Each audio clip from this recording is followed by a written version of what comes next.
لبيك اللهم لبيك لبيك لا شريك لك لبيك ان سعی کے کچھ مسائل کا ذہن میں رکھنا ضروری ہے۔ ان میں یہ ہے کہ سعی کے لیے وضو کا ہونا ضروری نہیں ہے، بہتر ہے۔ طواف میں وضو کا ہونا ضروری ہے، بلکہ خواتین کے جو ماہواری کے ایام ہوتے ہیں ان میں وہ طواف نہیں کر سکتی، مسجد حرام بھی نہیں آ سکتی، لیکن وہ سعی کر سکتی ہیں۔ سعی حالت حیض میں بھی سعی کی جا سکتی ہے۔ طواف سے فارغ ہونے کے بعد اگر سعی میں آپ تاخیر کرنا چاہتے ہیں، کسی وجہ سے آرام کرنا چاہتے ہیں تو اس کی بھی گنجائش ہے، البتہ بہتر یہ ہے کہ دونوں ساتھ ساتھ کیے جائیں۔ الطواف کے بغیر سعی نہیں ہو سکتی۔ طواف تو الگ سے ہو سکتا ہے، لیکن سعی ہمیشہ سے طواف کے بعد ہی ہو سکتی ہے۔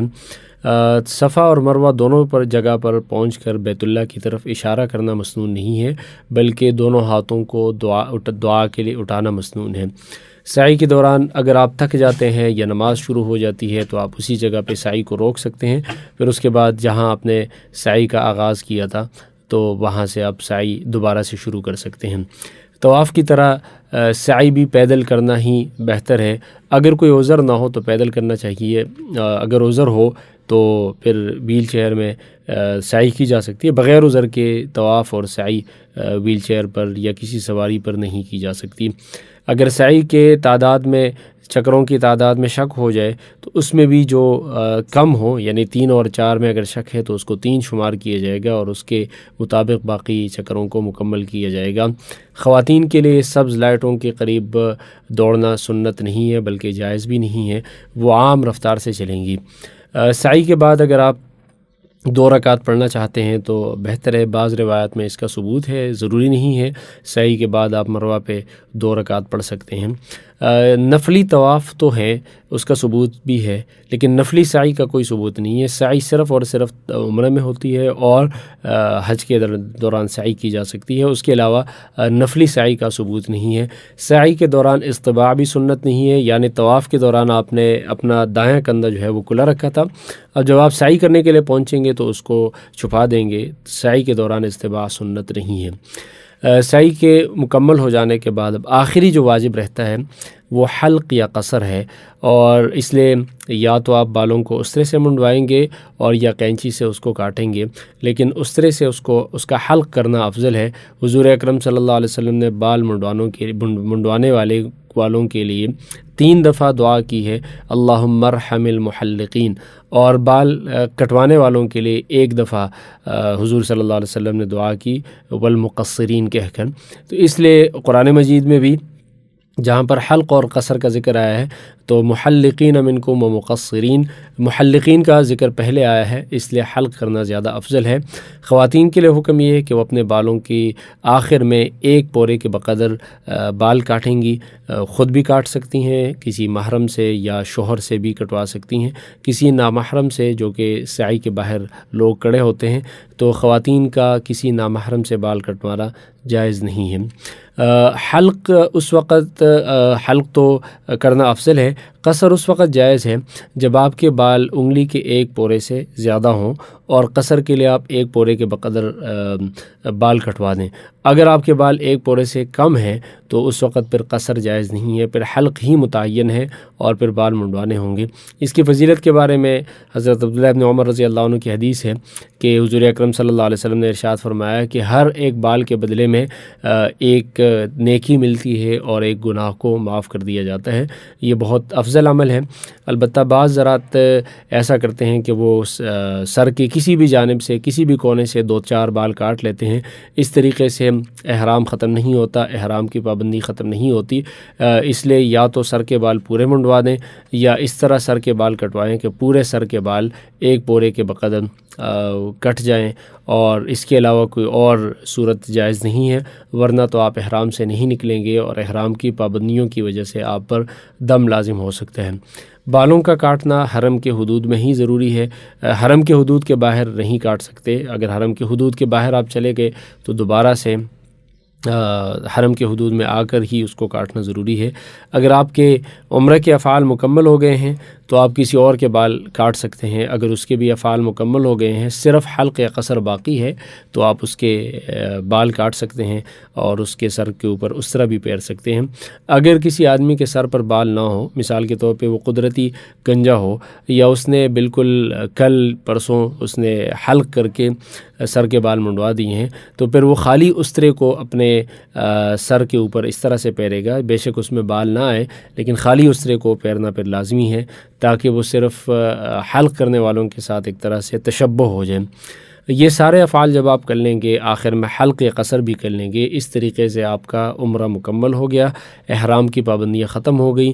اب آپ احرام اتار سکتے ہیں، سلے ہوئے کپڑے پہن سکتے ہیں، وہ ساری چیزیں جائز ہو گئیں جو احرام کی وجہ سے آپ کے لیے ناجائز ہو گئی تھی۔ اب آپ عمرہ ختم ہونے کے بعد جو باقی وقت ہے اس میں نفلی طواف بھی کر سکتے ہیں، اور مکہ مکرمہ کے اس قیام کو غنیمت جانتے ہوئے زیادہ سے زیادہ طواف کرنے چاہیے، اور کوشش کرنی چاہیے کہ زیادہ سے زیادہ نمازوں کو مسجد حرام میں ادا کیا جائے۔ ایک نماز پہ 1,00,000 نمازوں کا ثواب ملتا ہے۔ دیگر نوافل کا بھی خوب اہتمام کرنا چاہیے، زیادہ سے زیادہ وقت مسجد حرام میں گزارنا چاہیے، اعتکاف کی نیت سے مسجد حرام میں رہنا چاہیے، صدقہ خیرات کا اہتمام کرنا چاہیے، دوسروں کی خدمت کرنی چاہیے۔ اگر دوسروں سے آپ کو کوئی ناگوار صورتحال پیش آئے تو اس پر صبر کرنا چاہیے، اور جیسے وہاں کے جو اعمال ہے وہ ثواب زیادہ رکھتے ہیں، اسی طرح وہاں کے جو گناہ ہیں ان کی بے برکتی اور نحوست بھی زیادہ ہے، اس کا گناہ بھی زیادہ ہے، اس لیے وہاں پر خاص طور پہ گناہوں سے بچنے کا، بد نظری سے، دیگر گناہوں سے بہت زیادہ بچنے کا اہتمام کرنا چاہیے۔ اگر آپ ایک عمرہ ختم کرنے کے بعد دوسرا عمرہ کرنا چاہتے ہیں، تو جیسے میں نے میقات کی تفصیل میں بتایا تھا کہ جو آدمی عمرہ کرنے کے لیے چلا جاتا ہے تو وہ مکی یعنی مکہ کے اندر رہنے والے لوگوں میں شامل ہو جاتا ہے، ان جیسے احکامات پر اس پر لاگو ہوتے ہیں۔ اس لیے جیسے حرم کے حدود کے اندر رہنے والے لوگ کسی بھی جگہ سے احرام باندھ سکتے ہیں، لیکن حرم کے حدود سے باہر نکل کر، حرم کے جو چاروں طرف حدود ہیں اس میں کسی بھی طرف سے باہر نکل کر وہ احرام باندھ سکتے ہیں۔ تو اگر آپ دوبارہ عمرہ کرنا چاہتے ہیں، اس کا طریقہ یہ ہے کہ آپ حرم کے حدود سے کسی بھی جانب سے باہر نکلیں گے، وہاں پر احرام باندھ کے دوبارہ آئیں گے۔ اس حرم کے حدود کے اطراف مختلف ہیں، سب سے جو قریبی جگہ ہے وہ تنعیم ہے، جہاں سے حضور اکرم صلی اللہ علیہ وسلم نے حضرت عائشہ رضی اللہ عنہا کو احرام باندھنے کا حکم دیا تھا، اور وہاں پر انہی کے نام سے مسجد عائشہ موجود ہے، وہاں سے آپ احرام باندھ سکتے ہیں، وہ جگہ قریب ہے۔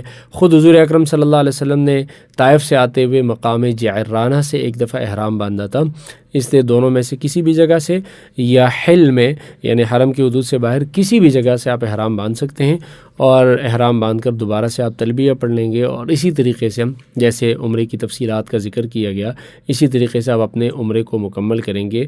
عمرہ سال میں کسی بھی وقت کیا جا سکتا ہے، لیکن جو حج کے مخصوص ایام ہیں 8، 9، 10، 11 اور 12 ذی الحجہ، یہ جو 5 دن ہیں ان کے اندر عمرہ کرنا مکروہ تحریمی ہے۔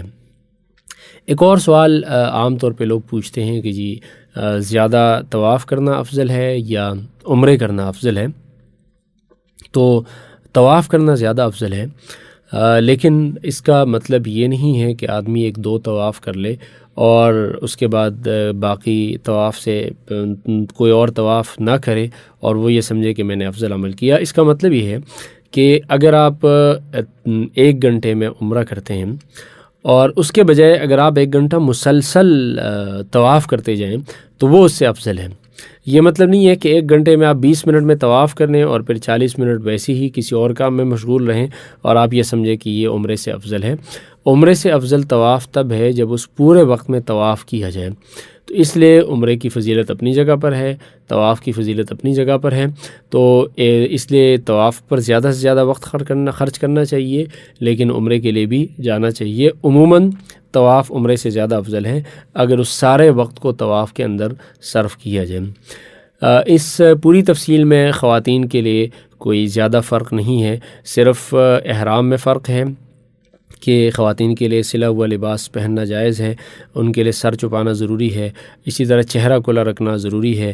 پھر طواف کے اندر اصطباع خواتین کے لیے نہیں ہے، رمل نہیں ہے، سعی کے دوران دوڑنا میلین اخضرین کے دوران وہ عورتوں کے لیے ضروری نہیں ہے۔ اس طرح کے کچھ فرقوں کے علاوہ باقی اکثر مسائل میں خواتین اور مردوں میں فرق نہیں ہے، دونوں کا طریقہ ایک ہے۔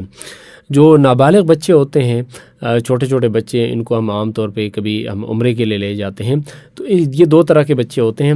ایک تو وہ بچے ہوتے ہیں جو سمجھدار ہوتے ہیں اور وہ خود افعال ادا کرتے ہیں، تو ان کا حکم یہ ہے کہ بڑوں کی طرح وہ زبان سے نیت کر لیں گے، تلبیہ پڑھ لیں گے، احرام باندھیں گے، عمرے کے جتنے افعال وہ خود کر سکتے ہیں خود کر لیں گے۔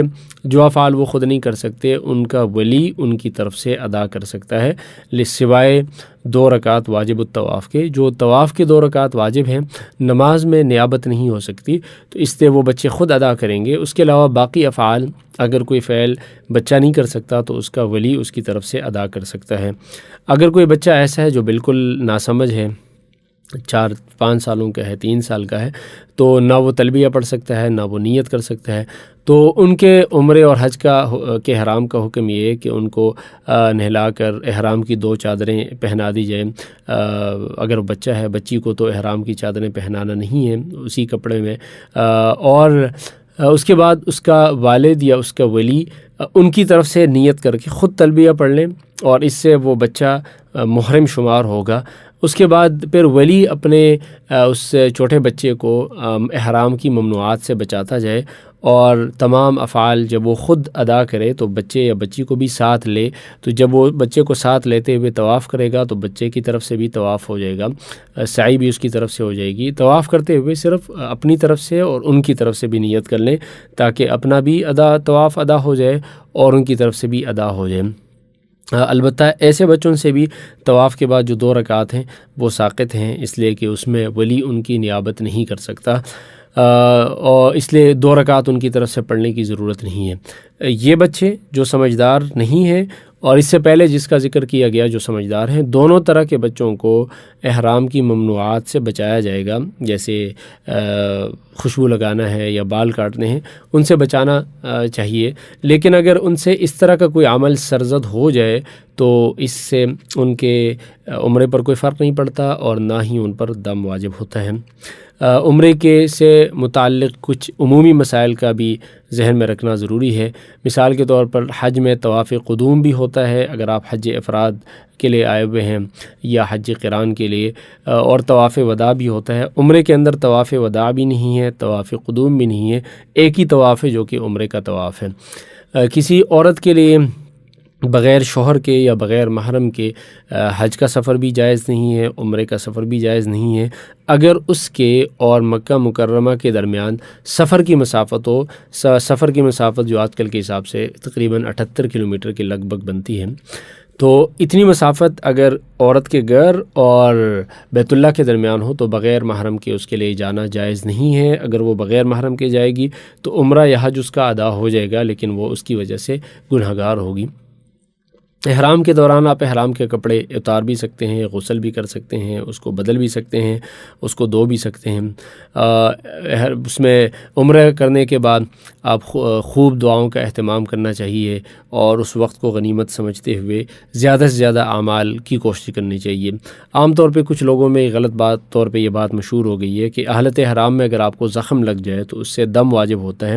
زخم لگنے سے نہ دم واجب ہوتا ہے، نہ اس کی کوئی جزا واجب ہوتی ہے، اس بات کا حقیقت سے کوئی تعلق نہیں ہے۔ ویسے بھی عام حالات میں لڑائی جھگڑے کرنا، بد اخلاقی کرنا، گالی گلوچ کرنا یہ ویسی بھی نامناسب ہے، لیکن حالت احرام میں اس کی قباحت اور بڑھ جاتی ہے، اس سے احتراز بہت زیادہ لازمی ہے۔